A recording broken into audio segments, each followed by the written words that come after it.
Seja muito bem-vindo a mais um Encontro com a Palavra. Há alguns meses iniciamos o estudo da Bíblia com o livro de Gênesis. E no próximo programa estudaremos o livro do Apocalipse, o último livro da Bíblia.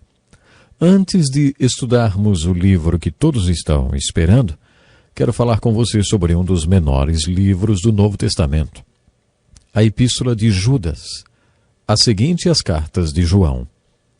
A Epístola de Judas contém apenas um capítulo e é muito semelhante à Epístola de Pedro, porque seu tema principal é o combate às heresias e aos falsos mestres.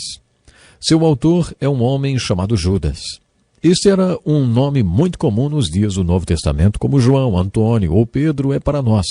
Depois de pesquisar os nomes de todas as pessoas que se chamavam Judas no Novo Testamento, e as informações disponíveis, os estudiosos concluíram que esse homem foi irmão de sangue de Jesus e também era irmão do homem que escreveu a Epístola de Tiago.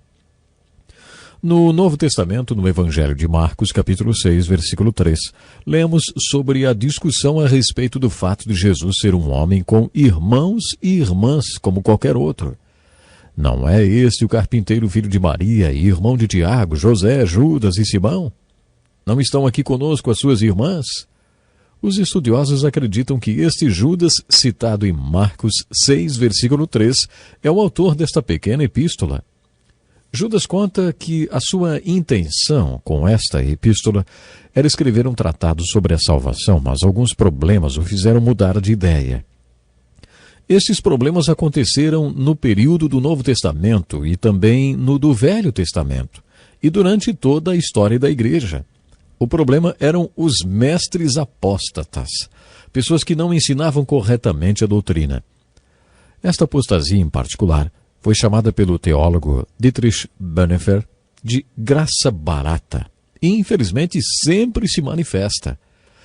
Ela afirma que, como Deus é um Deus gracioso, ele nunca disciplina seus filhos e que jamais expulsaria ninguém da igreja nem excomungaria da salvação. Segundo esta apostasia, você pode fazer o que quiser. Deus, que é gracioso, jamais tomará qualquer atitude a respeito. Foi este ensino que Judas combateu em sua epístola. Judas parecia muito preocupado com este ensino apóstata e com aqueles que obviamente estavam sendo afetados por ele. Judas estava preocupado com aqueles que pareciam estar saindo da graça ou largando a fé, provavelmente por causa de um ensino apóstata sobre a graça barata. Judas aborda este problema diretamente, deixando claro que Deus não vai ficar vendo tudo acontecer sem fazer nada, enquanto todos fazem o que querem. Ele faz a seguinte exortação: embora vocês tenham conhecimento de tudo isso, quero lembrar-lhes que o Senhor libertou um povo do Egito, mas posteriormente destruiu os que não creram. Judas aqui evoca um dos capítulos mais impressionantes de toda a Bíblia, o capítulo 14 do livro de Números, que conta que cerca de 2 ou 3 milhões de pessoas caíram mortas no deserto. Seus ossos ficaram esbranquiçados ali depois que os abutres fizeram o seu trabalho.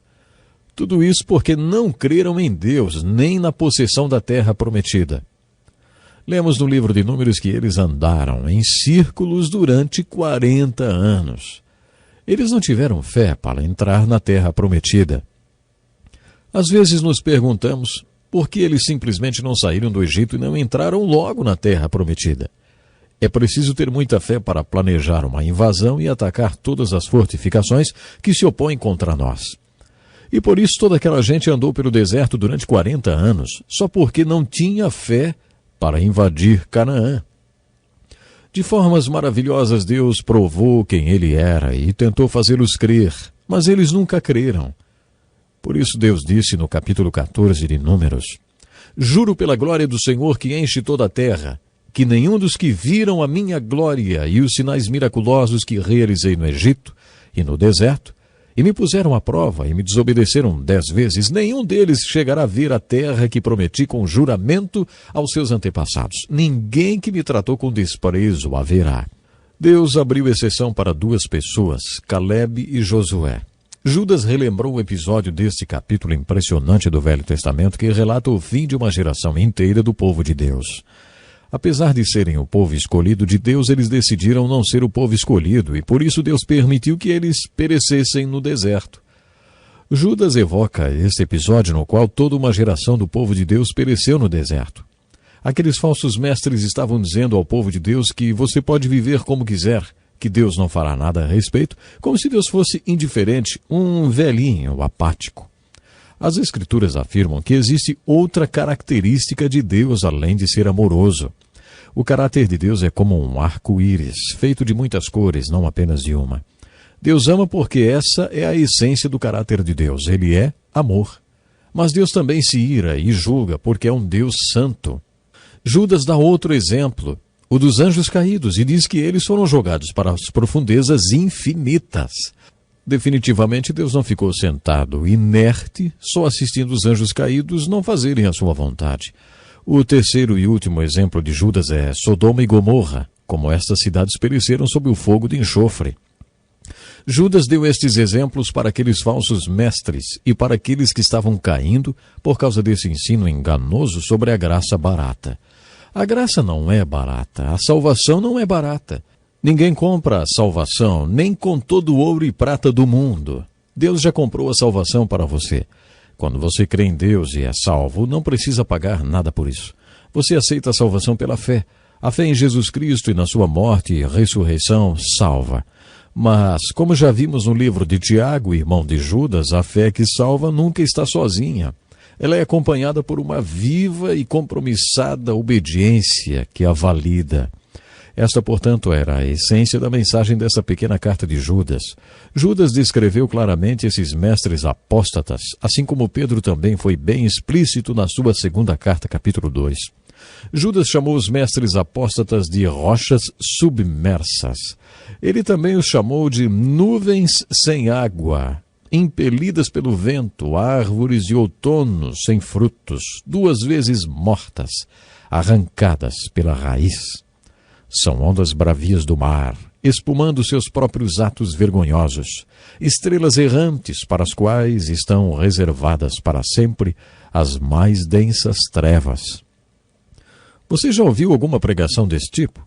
Talvez você tenha sido, assim, uma nuvem sem água ou uma árvore de outono sem fruto. Esses pregadores e falsos mestres são como nuvens sem água, aparentemente cheia de água, mas não derramam nenhuma gota d'água. De um sermão assim você não ouve nada que realmente venha de Deus e que possa matar sua sede, saciar sua fome ou frutificar no seu coração. Judas está dizendo que da pregação desses falsos mestres não se tira nada de bom.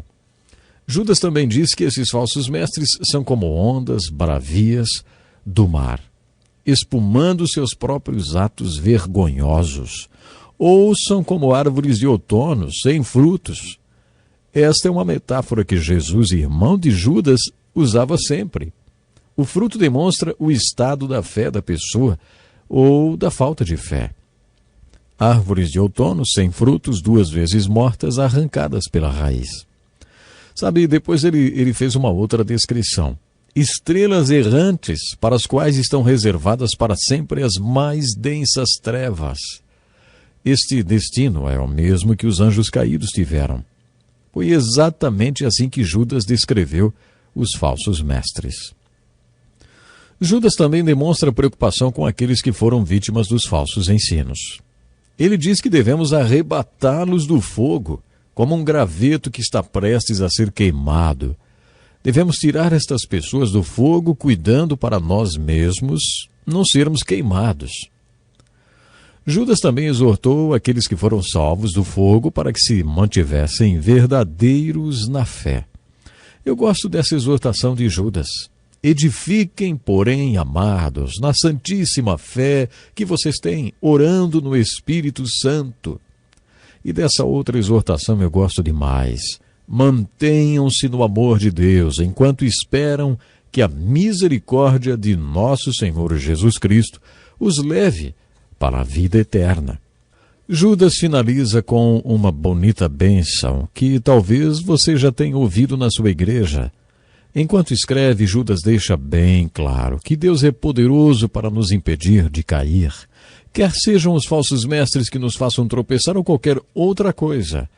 Aquele que é poderoso para impedir-os de cair e para apresentá-los diante da sua glória, sem mácula, e com grande alegria ao único Deus, nosso Salvador, sejam glória, majestade, poder e autoridade, mediante Jesus Cristo nosso Senhor, antes de todos os tempos, agora e para todos sempre. Amém. Bom, eu quero encerrar o programa de hoje, deixando com vocês esta linda bênção. Como nós estamos quase acabando o estudo de toda a Bíblia, tenho que perguntar: você já confiou sua vida a Jesus Cristo como seu Salvador e já o fez Rei e Senhor sobre a sua vida? Eu gostaria muito que você abaixasse sua cabeça e dissesse ao Cristo vivo que você confia nele como seu Salvador e que o coroa como Rei e Senhor total da sua vida. Diga a Jesus que você quer viver o resto da sua vida para Ele. Diga que você quer pertencer a Ele. Diga que tudo que você tem está entregue para Ele. Disponha a sua vida para o que Jesus quiser, assim como o apóstolo Paulo fez. Pergunte a Jesus: Senhor, o que o Senhor quer que eu faça? E eu gostaria de dizer a você algo a mais. Quando você tem o Senhor Jesus como Rei da sua vida, como Mestre, como o Senhor da sua caminhada, você pode ter absoluta certeza de que Ele vai estar guiando cada momento, cada passo. Isso, cada passo da sua vida. Então, vale a pena você realmente chamar o Senhor Jesus para ser o Rei, para ser o Senhor, para ser o Mestre da sua vida. E eu quero lhe convidar com muito carinho. Acompanhe o próximo encontro com a palavra. Vamos começar a falar sobre o livro que muita gente está ansiosa para estudar, que é o livro do Apocalipse. Juntos vamos estar cada vez mais perto de Deus e principalmente preparados para o grande dia, para o dia da volta do Senhor Jesus. Eu espero por você. Deus lhe abençoe grandemente e até lá. Este é um estudo escrito pelo Dr. Dick Woodward, na voz do pastor Edson Bruno.